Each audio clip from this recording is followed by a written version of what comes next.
Before we get started, I want to share a quick word from our sponsor, Logify. If you've been thinking about building your own direct booking channel and reducing your reliance on the OTAs, stay tuned. Because later in this episode, I'll be sharing a genuinely great offer that's only available until the end of April. You don't want to miss this.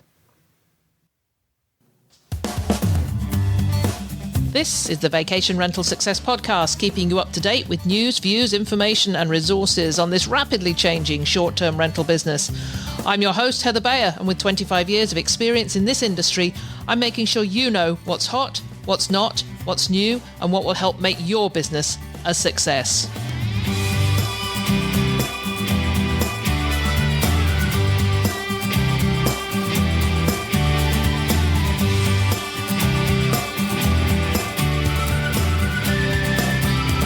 Well, hello and welcome to another episode of the Vacation Rental Success Podcast. This is your host, Heather Bayer, and as ever, I'm super excited to be back with you once again. A few weeks ago, I was a guest on the Art of Hospitality podcast that is hosted by Adam Norko and Conrad O'Connell. And we were talking about AI. They wanted to know what I was doing in AI and how I'd become passionate about it. And that's what I was prepared to talk about. But somewhere in the conversation, we ended up in a completely different place. We were talking about values, about what it actually means for a company to stand for something, and about the gap between values written on a wall, which is what I so often see when I go into companies, and values that actually show up in daily decisions.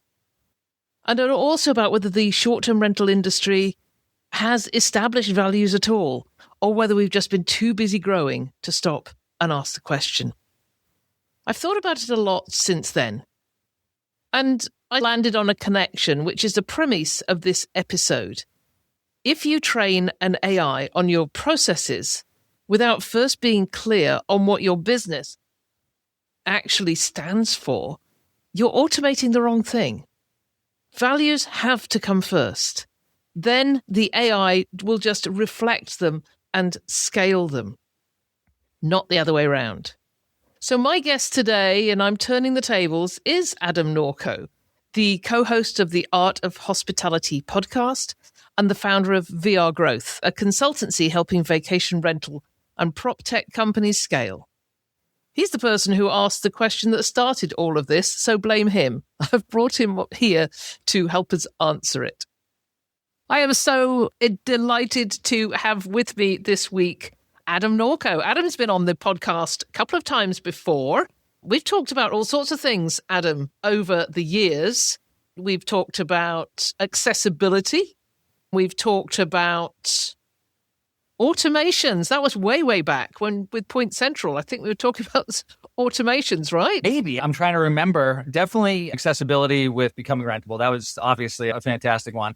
We might have talked about automations. I can't remember that one, but it was right around the same time. I remember us talking about marketing because I was coming out of Seaside Vacations and doing a lot of marketing, and it was in that transition period.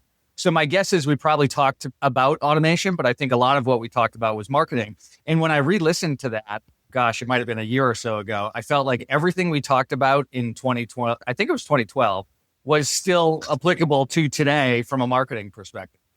Gosh, yes, you were one of my very first victims podcast, which is wonderful. And I love to do this, to have people back that were there right at the very beginning when Vacation Rental Success was just about the only podcast. I think it was myself and Jasper Ribbers were the only ones out there doing this. In vacation rentals, for sure, the only one. But honestly, you were still early on in the overall podcast world at that point, too. Oh, I think I've mentioned this in a previous episode that I actually got all the equipment in 2007. Amazing. And it just took me years to be able to learn how to plug all those wires in. And now, all these years on, 12, 13 years on, I'm still sitting here with wires plugged into everything. And that surprises me that we've come all this way and we still don't have true wireless. I hadn't thought about that. You're right, though. We are plugged in everywhere we go all the time. And we're constantly looking for plugs as we travel around the world. Yeah, that's a conundrum. We may revisit that at another time. Yeah. But okay, it's been a while since you've been on the show. I was on your show, The Art of Hospitality, with Conrad O'Connell just a few weeks ago and loved that conversation. But, for my audience's benefit, can you just introduce yourself and just say how you got into this business? And you've been in a few different places along the way. I have. I've touched on a lot of different areas in the industry, but it was very intentional. And you and I were actually just chatting about this before we hit record. I'm always trying to think about what is that next thing that's coming to the industry, next edge. And a lot of times it's technology related, but reality, this industry is changing so quickly that I'm just looking for whatever I believe might be the next needed solution, needed area of opportunity, or needed focal point in the industry. And I try to gravitate towards that area. So in the industry, I started back in 2008. I live on the Outer Banks with my family of 6, wife and 4 kids. But I started in the industry as the director of marketing for Seaside Vacations. We managed about 350 homes. Well, I did that for about 4.5 years. We converted, and this is why our marketing discussion, I think, was so interesting back in 2012, but still applicable today. I was able to convert about 90% print ad to about 90% online marketing in the course of about a year. And the success that we saw with that was fantastic because it was the right timing. The same idea, like what's the next thing coming? Online marketing, websites, all of that was just picking up. So we were really successful in transitioning over to online marketing. From there, I moved over to the vendor side, director of sales and marketing for Point Central for a number of years. I think I was there for almost 8. Then I was with Breezeway for a while, VP of sales at Inhabit. I worked as a chief growth officer for a vacation rental club, which was super interesting, opened my eyes to potentially something that we'll talk about today. And then most recently started consulting with a number of different companies in the industry, both on the management side as well as on the vendor side, but always trying to think about what is coming, what is next, where do I want to put my time and attention? And even with the vendors or the clients that I work with now, trying to figure out who are the right people that I can work with to help them get into the market faster because I believe in whatever it is that we're building together. Mm-hmm. And today it happens to be primarily around technology and marketing. You've had such a broad experience. I love to hear from people who've been on both sides. You've been with the property management side and then also vendor side, because usually people are picking one lane or the other, but it really takes a lot of expertise and skills to straddle both. But you can take your understanding of one to the other and then vice versa. And I can imagine how powerful that is. As you know, now you're in a consulting position. It's actually, and I think that was, again, done a little bit intentionally. I think I wanted to be able to see both sides of it for that reason, to be able to have the experience on both sides of it. And it definitely improves the discussions on both sides because vendors want to understand what the property manager needs are from real world expertise. And the operators also can appreciate a vendor who understands what their day-to-day life is like. And I'll actually add another piece. My wife and I have, for the last, maybe almost 10 years or so, hosted a few different Airbnbs, just as a little side hustle here on the Outer Banks. We've got about 5 that we manage. My wife primarily does it, but everything I talk about in my professional world, I don't do in our side hustle. But I think that's okay. And I'm sure we'll talk about this a little bit as well, is I think there are different models in this industry, and you need to be truthful with what your model is and then build your model accordingly. And they're just different models. When we think about what we do with our little, and I'm going to call it an Airbnb business because that's legit what it is. Mm-hmm. When we have this little Airbnb business, it's not the same things that I'm talking about and doing and executing and trying to help the rest of the industry understand from my professional world. So I can see it from just about full circle of the entire industry. Yeah, and I think it comes to what we're going to be discussing today, which we're going to be talking about values. And we're going to be talking about when you've got that foundation there, it can morph into every aspect of what you do and do it at scale. So the reason I wanted to talk to you, apart from the fact that I do like to talk to you, is because when I was on your show on The Art of Hospitality, and we were talking about AI, but somewhere in that conversation, and I don't know how, we ended up talking about values. And it's really been on my mind. And I was saying, if you train an AI on your processes without first being clear on what you actually stand for as a business, then you're just automating the wrong thing faster. And that's what AI is all about. And I read you a quote when we were just chatting beforehand. I put it on LinkedIn today in a comment.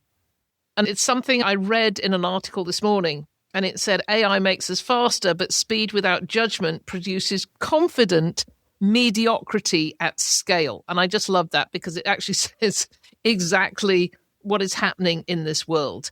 Values. I believe values have to come first. And if you get your values in place first, then everything else, it's like this.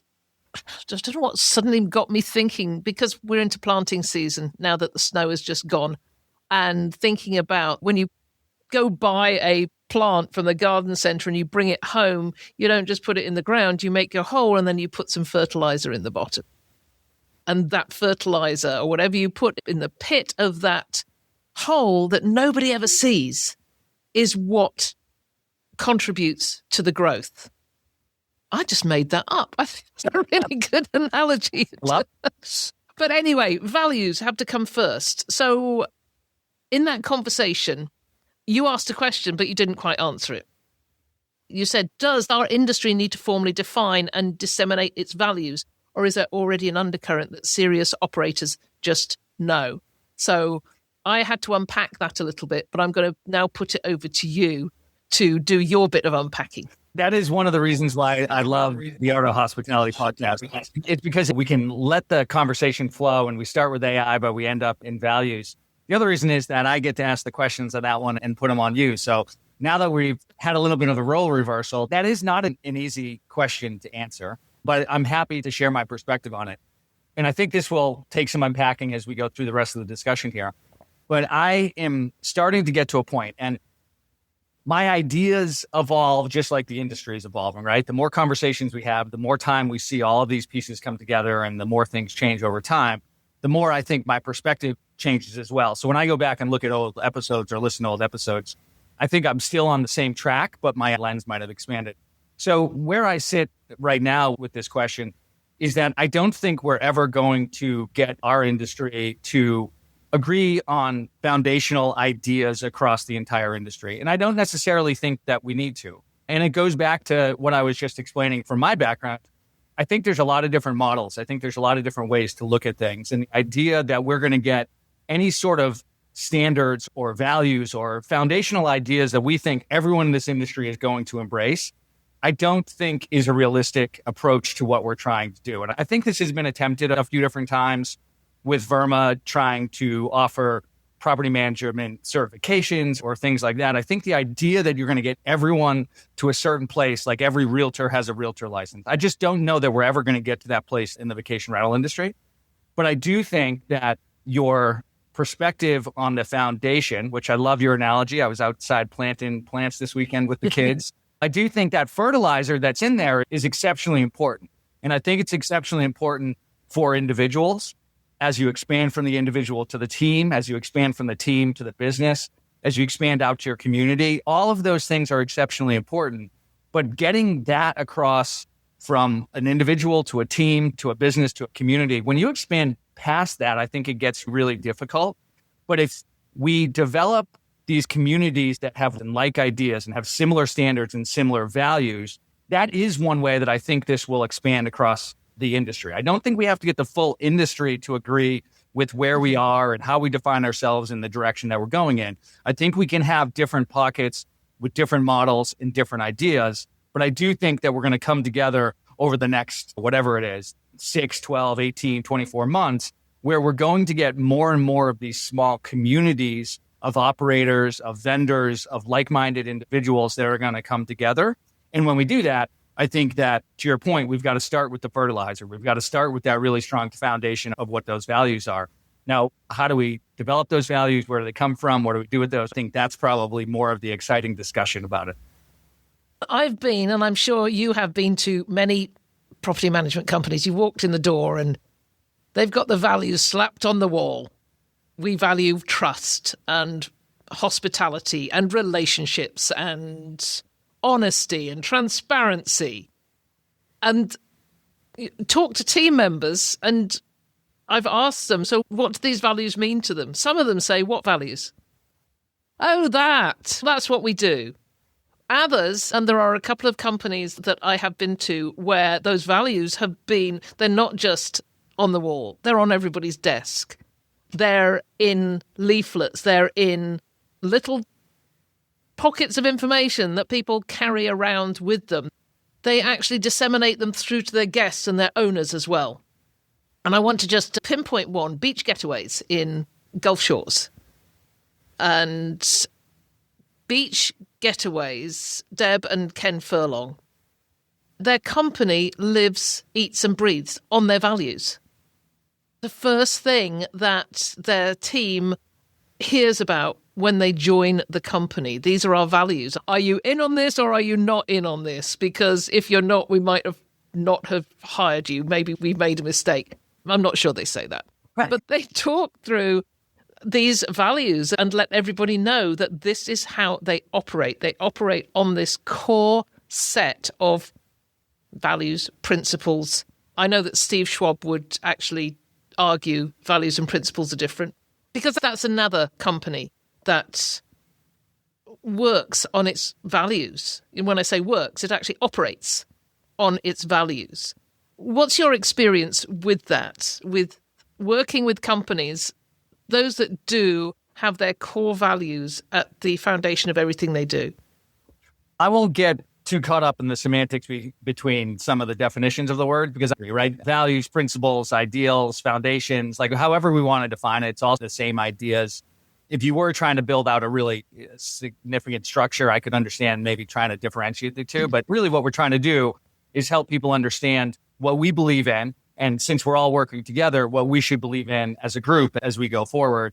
And I think the challenge is that anytime people start a business, there's always this echo in the background of you got to tell people what you're about and what your values are. And I think that's where the idea of it just being on the wall comes from is it's been in a book or you've talked to a coach who said, you really got to get your values and then everyone else will follow them. But that's not how any of this works. It's not how life works with kids, with businesses, with relationships.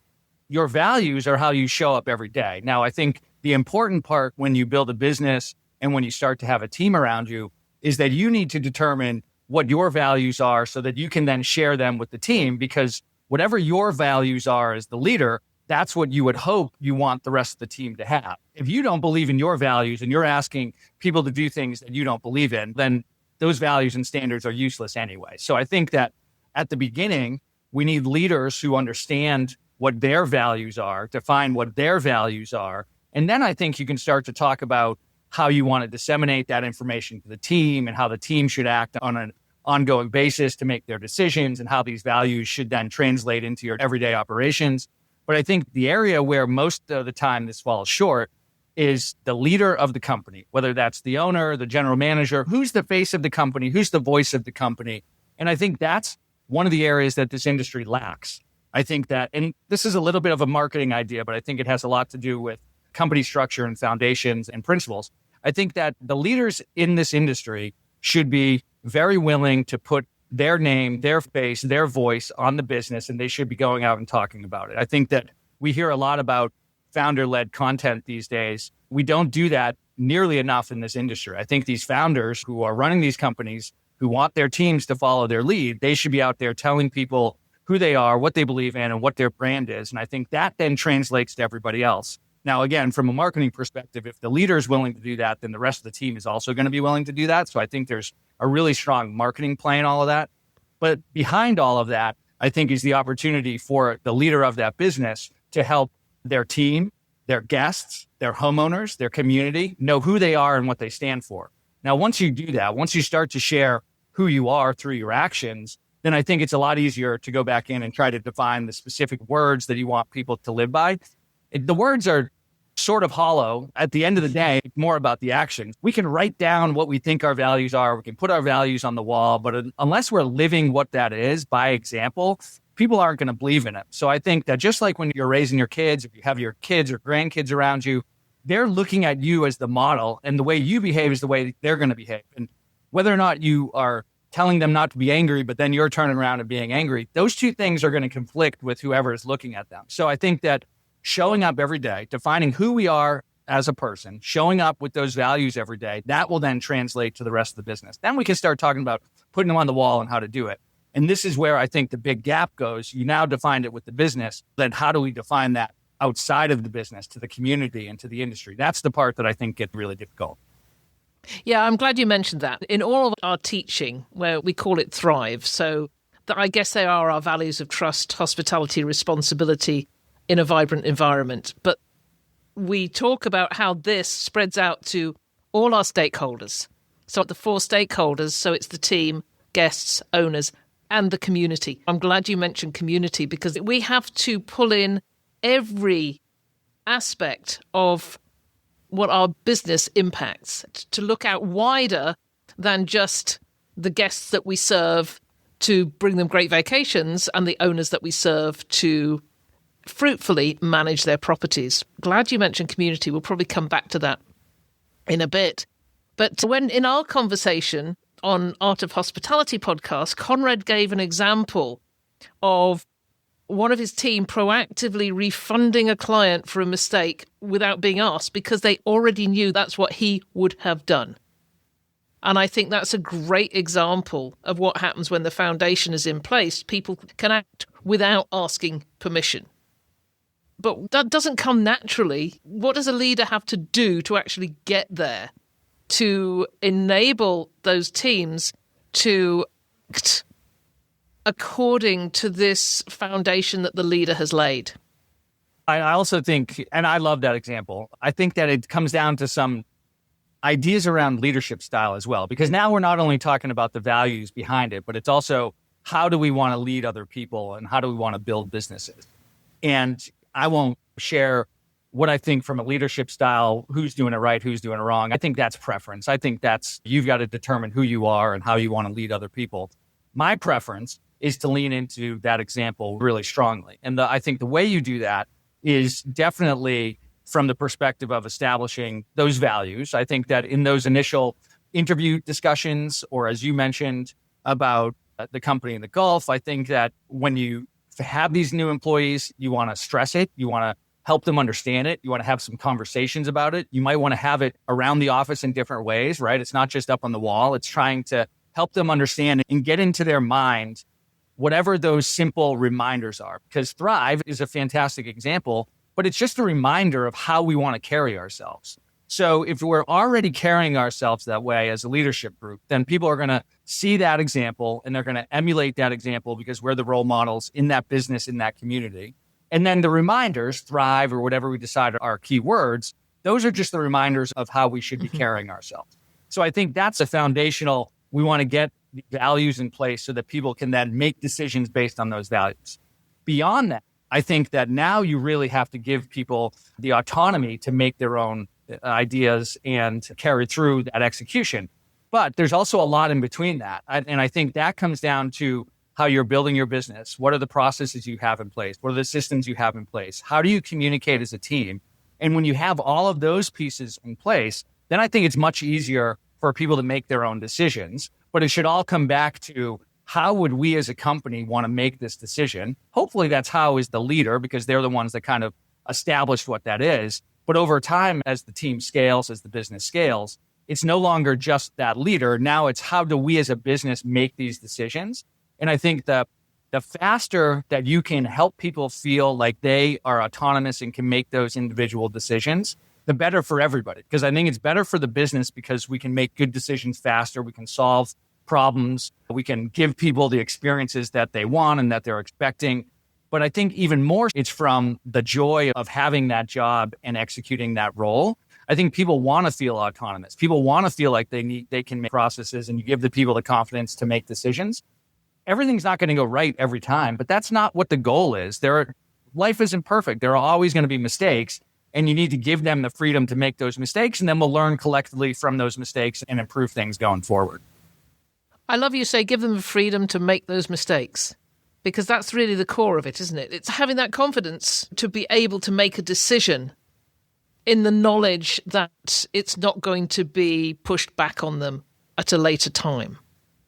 Yeah, the idea that everything's going to go perfect is just the absolute opposite of what the vacation rental industry is. It's nothing but fires. It's nothing but challenges. So I think we just need to go out there and be prepared for those in the best way we can, which is typically going to be the values that we're talking about, right? It's going back and making sure that we have that thrive mentality so that we can enjoy every day, but also fix whatever mistakes come about as we go.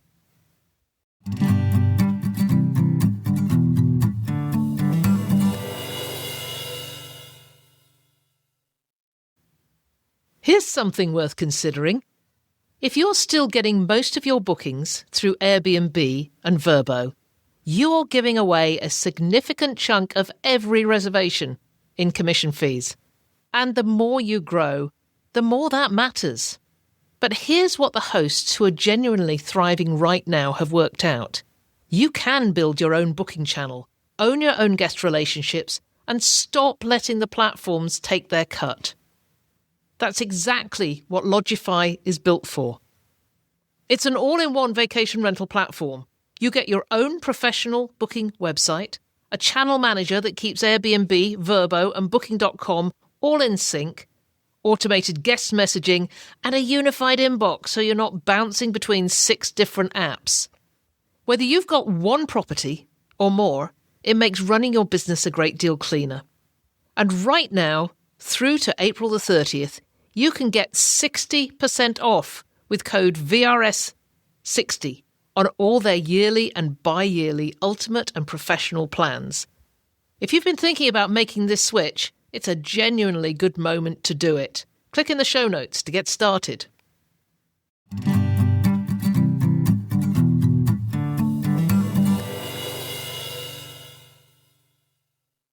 So let's go back to the core of it then. How do you establish these values? If somebody's coming to the industry now, maybe they've been running their own Airbnbs for a while. Let's say you wanted to go from running your Airbnbs to say, okay, I'm going to start my own traditional property management company. How would you start establishing what is most important? What is this business going to live on? I think to your point in that example, I think there are already property management companies that should probably do this, right? So I think that in your example, it might be a little bit easier. I would say that if you're in the opposite, if you're a management company and you've got a team, then I think you need to embrace your team and everything I'm going to say. But if we're going on that example where we're an individual host and we're saying, look, I really love this and I'm passionate about the vacation rental industry. And I want to stress that. I want to stress that going forward, this passion that we have in this industry is absolutely what is needed. So as we think about the values and the cores, maybe passion should be one of those pieces. So if you're a host thinking about this, it's not going to be easy. This is not going to be something that you're just going to turn on and everything is going to work. You need to come to it with the passion. So with that said, if you are one of those hosts that has the passion that says, I want to build a vacation rental business, I want to be an operator in this business, then I think you need to lean back into who you are and take in a weekend, a week, whatever it is, and think about things. Think about why you're doing what you're doing, what you're hoping to accomplish, and then who you are as a person. And that sounds like really philosophical and deep and challenging, but I think that's where we are in the industry. I think that's where we are in life. But it's because things are moving so quickly that you really do need to slow down and think a little bit longer about these things. But I'll also lean into the technology on this side. I think that if you are someone who's embracing AI, and I'm deep into Claude right now, doing very similar things to this, I'd come up with a really strong prompt where Claude, and there are plenty of them out there, where Claude can go through a really strong interview process with you to understand who you are, what you're trying to accomplish, and then you're going to get great results. And this isn't cheating, right? These are tools that we have in place. It'd be like saying we don't want to use the internet for search. This is where we are in our culture, and we should lean into those tools that we have at our disposal. They should make us more human. They should allow us to get to the answers that we're looking for faster, right? So instead of taking a week of self-reflection and thinking, maybe you can do it in a weekend with Claude and you can answer a whole bunch of great questions and you have a really solid foundation of who you are and what you want to accomplish from this business. And then once you do that, then I think you can talk to everybody else on the team about what you want to do.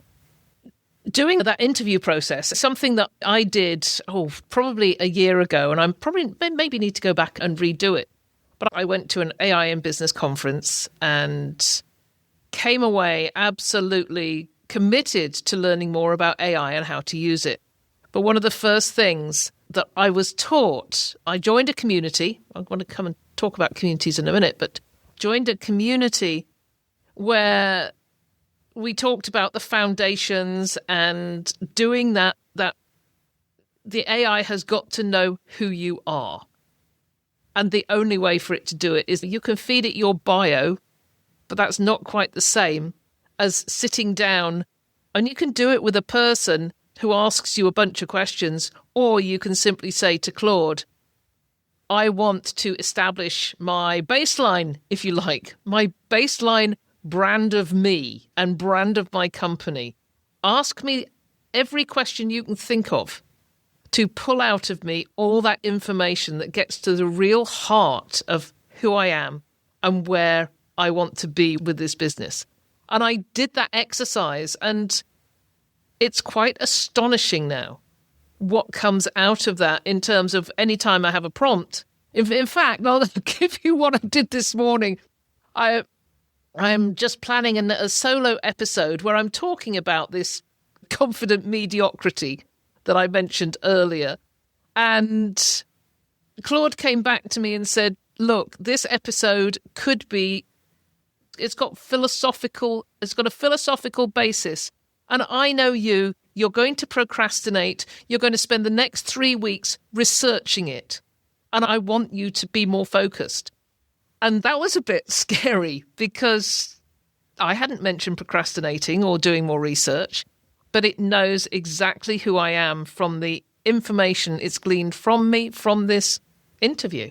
So it's such a great thing to do. I have a stock. In fact, I have 50 questions that you could just feed into ChatGPT or Claude and ask it to ask those questions to you one by one. And I'm going to put the PDF of that in the show notes. So if anybody wants to try this out, they can do that. And these questions are aimed at property managers. I love it. I love that it's specific to property management too, because I think that's what's needed. I'm doing it. I'll share the one I'm using. I'm using this guy. I think it's Ruben Hassad, Hass. Oh, love him. Oh, amazing. Amazing. Got a Substack. Yeah. So I started following him when AI first came out, and he didn't know anything about AI. So I was like, all right, let's see someone who's going to try to be an expert in this and how he evolves. And he evolved amazingly over the last 2.5, 3 years. His information is fantastic, very focused on Claude right now. And he has a prompt, just like you explained, where you can go in and copy and paste his entire prompt, and Claude is going to walk through this entire interview process with you. And one, it's trying to figure out what your tastes are, what your inclinations are, what you're trying to do, is trying to learn you. But the other part is that it really wants to know what you aren't, right? So the no's are really important as well, which what I'm not like this. I don't want to do this. I will never do that. That becomes really important for it too. But at the end of the day, it's to your point, it's really trying to narrow down what the AI is going to focus on and how much it knows about you, so that everything you do going forward becomes that much more specialized to who you are and what you're trying to accomplish. And when you put all those pieces together, I mean, it's amazing the results that you can get from this in such a short amount of time. The other thing I was mentioning, and we talked about this at the beginning as well, I think the confident mediocrity is just where AI is right now.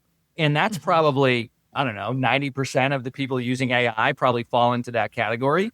And still, there's just a small majority or small minority that are even using AI. So you've got a small minority using AI. You have the majority of that small minority just using it as confident mediocrity. And then at the tip of the iceberg, you have the people who are really going to get into it and use it. That's where the industry is going to change. That's where people who are focused on AI are really going to be successful. It's taking the time to do the things that we're talking about. Most people won't spend the 2 hours that are needed to do that interview. You're absolutely right. And I'm talking at VR Nation in Denver about this thing. You've got to spend the time. You've got to get all your knowledge in place at the outset to give you fertilizer at the bottom of the hole. Going to use that one again. I love it. But coming back to values, you do that exercise and then you say, if you don't know, what would be the question you'd ask to elicit those underpinning principles that you live your life upon? Oh, gosh. I don't know if there is one question. I think you'd want to really go through a number of questions. And my guess is your 50 questions that you've got for property managers probably gets to the heart of that. Because I think what happens, and Claude did this to you in your example this morning, I think what happens is the more you start to express yourself, and there are ways to do this. So we were talking about it this morning, and Heather joked that she forgot how to type because she's now talking into it. So whisper flow is a great way to do this too, because this is time consuming. So you do want to make it enjoyable. You want to make things faster so that if you can speak rather than typing, it will move things faster. But I think at the end of the day, what happens is you get all of this information in, and you don't even have to go through the full interview process before you start to see this. But Claude starts to ask really important questions and insightful questions that force you to think deeper. So I don't know that it's this one magic question that gets you to the answer of what your values are. I think it's like a lot of things in life. I think it's the experience of going through the process that gets you to the end result that you're looking for. And you wouldn't know what the answers are before you go through that process. I have values, but I haven't sat down and thought about what they are in a long time. I'm probably more likely just trying to act those values in front of my kids on a regular basis. So I'm not necessarily writing them down. But if I went through that process, I think that Claude would lead me to those values probably within 15 minutes. Yeah, exactly. Yeah, it's not quite like having love, life, and laughter written on the wall of your kitchen. You mentioned the idea of self-selected communities, and that intrigued me. You said in the next 12 to 24 months, you're going to see these little communities developing. Can you elaborate on that a little bit? Because I think that as people find their connections with other people around share standards, then that just feels that is going to elevate the industry. Yes, I love this topic. It'll be a little bit of a soapbox for me because I've been mentioning it, but I haven't really gone deep into where I think it's going. And I have a partner that we're starting to think about how we can push this out a little bit further, because I think there's a technology component about what we're talking about as well. So I'll speak high level about what I think the potentials are, and then we can talk a little bit about the technology and where I think this could take us.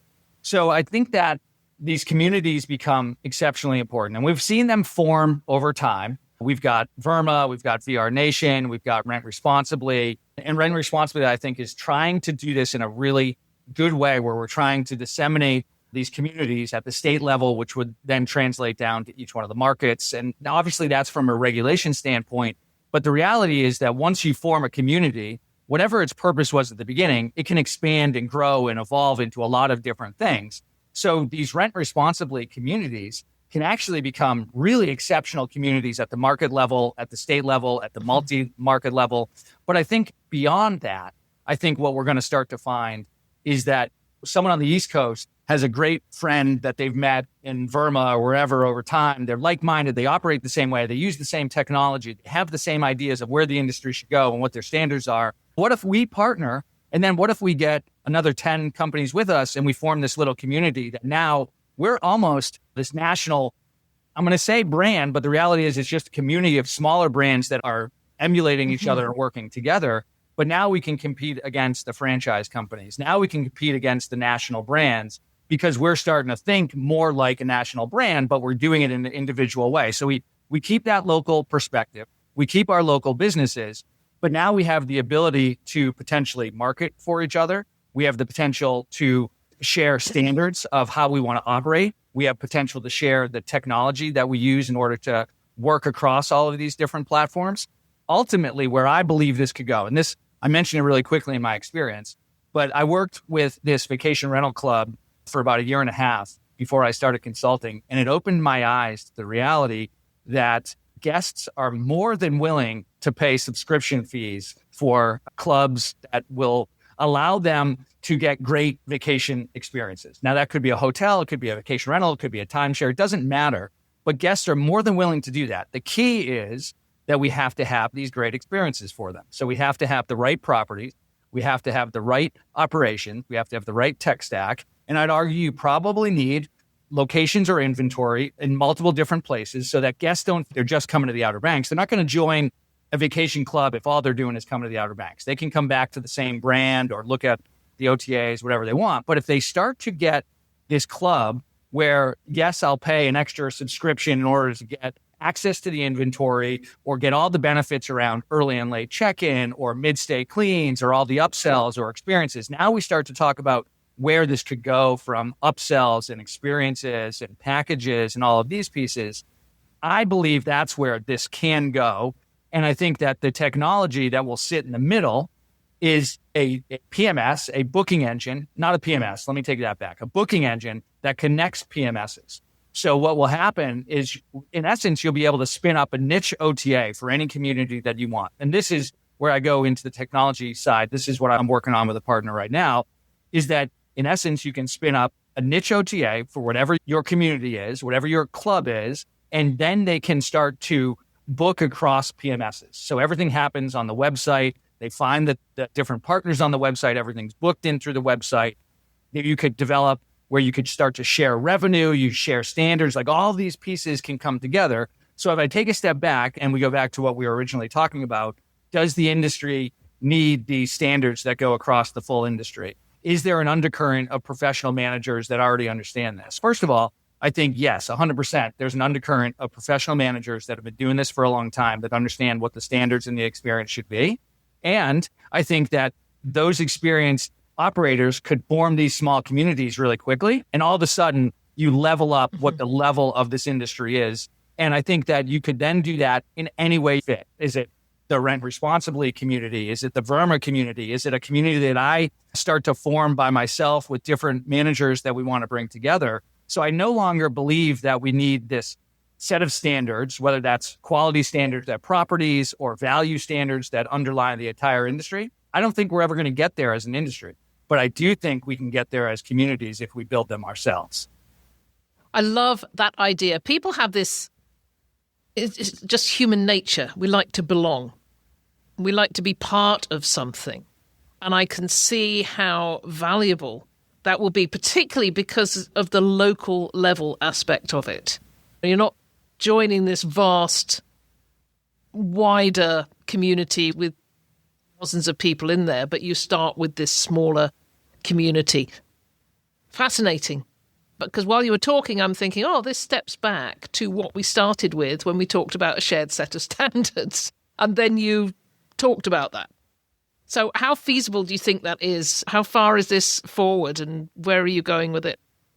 I think it's very feasible. I think that, and this is one of the experiences that I've had in this industry, is trying to be on the front edge and trying to be early adopters in anything, but in this industry in particular, you've really got to go out and educate the industry and you've got to get adoption. And that's not easy to get adoption. It's easier today than it was 10, 15 years ago. So I think that's promising in a lot of ways. I think it's easier to get information shared faster. But I also think that we're in this place in the industry where people are very open to change because things are changing so quickly.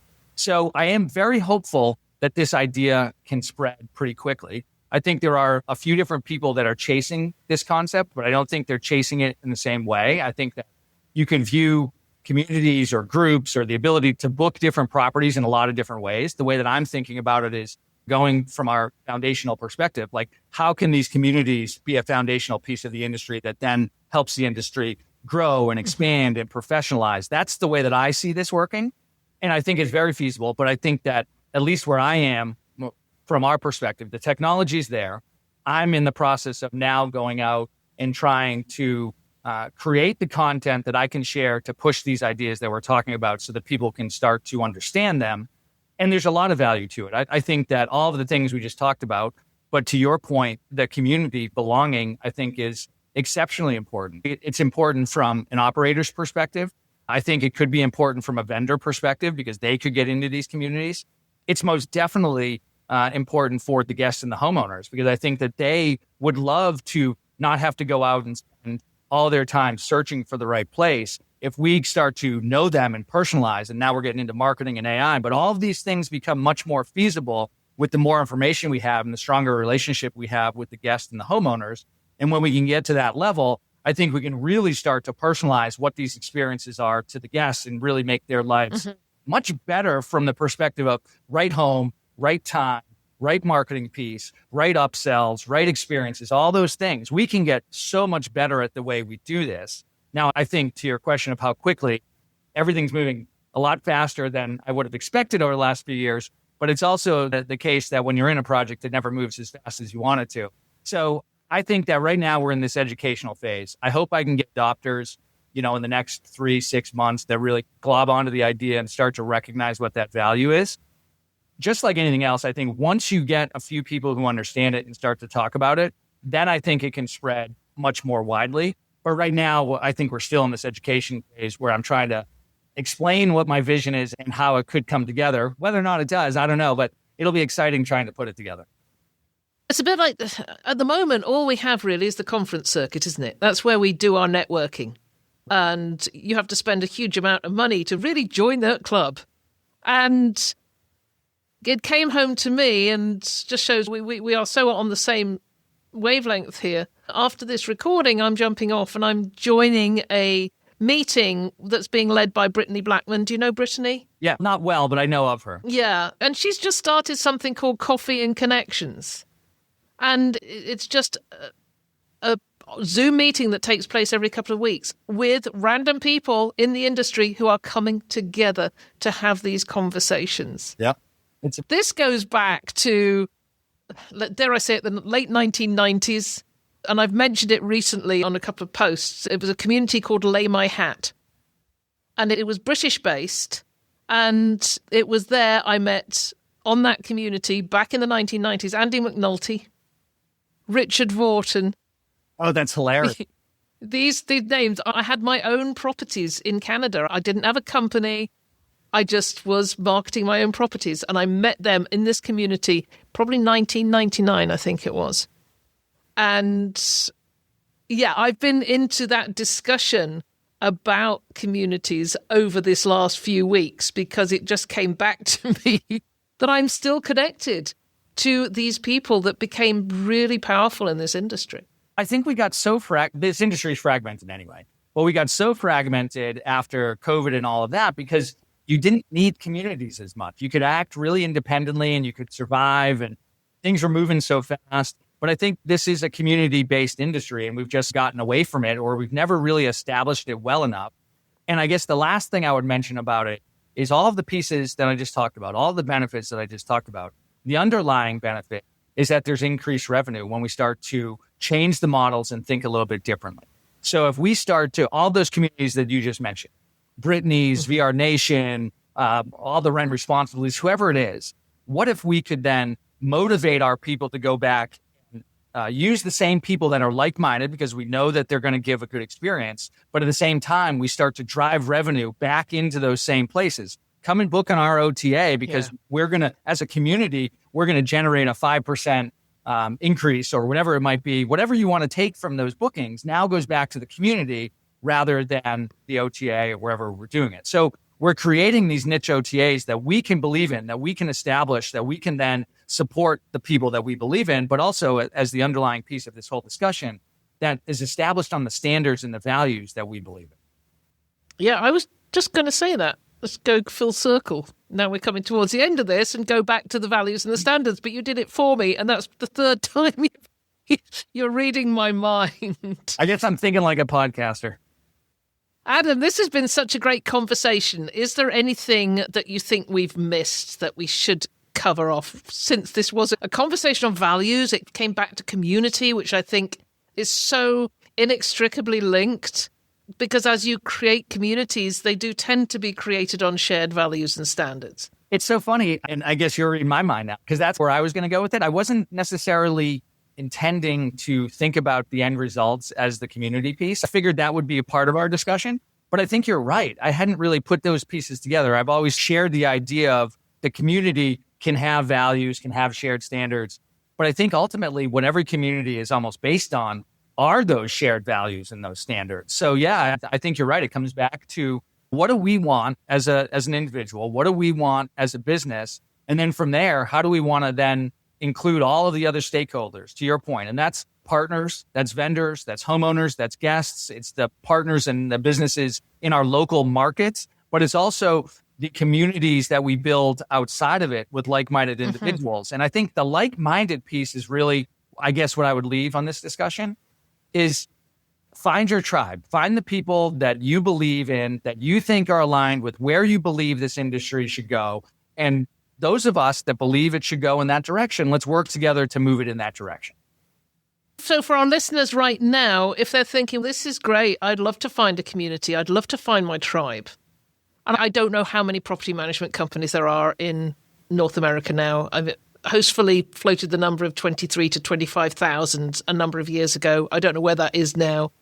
But there could be a lot of people, not necessarily listening to this, but we live in hope, who are thinking, how do I get out there? I remember starting my company back in the early 2000s, and there was nobody to talk to because nobody was willing to share anything at that time. It was always not telling you my secrets. But it is different now. But I'm sure there are still people who are operating really great businesses but don't have the opportunities to connect with others and to see what those shared values are. How do they go about it? I think anyone who has a great operation, is running a great business, I think that part of that is going out and collaborating with other people and going out and meeting other people. So if you are running a great business and you haven't taken the time to step outside of your own walls and go out and start to meet people, I think do that as quickly as you possibly can. And I would start locally because, again, from a marketing perspective, I think that the faster you get out and know your local market, your local community, the faster you are going to grow as a business. One, from a homeowner perspective, your referrals are going to be much better. But two, from a guest perspective, I think knowing the market, knowing that everybody, you're going to translate into greater marketing. So with that said, I think first step, go out and know your community. From there, I think you want to find people and LinkedIn is probably the best way to do it as far as I'm concerned. I think go out and follow the people that you think could be like-minded and see what they're talking about, and then go out and start to connect with them. Now, with that said, this industry has got low turnout on LinkedIn. I wish it was better. I wish it was stronger. I wish there was more. So if there isn't someone on LinkedIn, maybe just try to go and figure out who do you think is running a great business and go introduce yourself to that person, whether LinkedIn, email. Phones actually still work today. You can pick them up and actually call people. So you could try to call. And then lastly, I'd say it's going maybe to the conferences. Actually, I'll take a step back. Before the conferences, I think go on to Rent Responsibly and see where the local market communities are. And that should actually probably be one of the first steps. Go and join a local market. And if you don't have one in your market or your state, think about starting one or collaborating with people to start one, because those are going to be the best ones. One, we want to make sure we're proactive against regulation. But as I mentioned before, as soon as you start this community, it's going to grow into something more than regulations. But that's a fantastic place to start the discussion and the relationship. That is a great tip to end on. I love talking with you, Heather. Thank you for inviting me. It's been a pleasure. There will be more.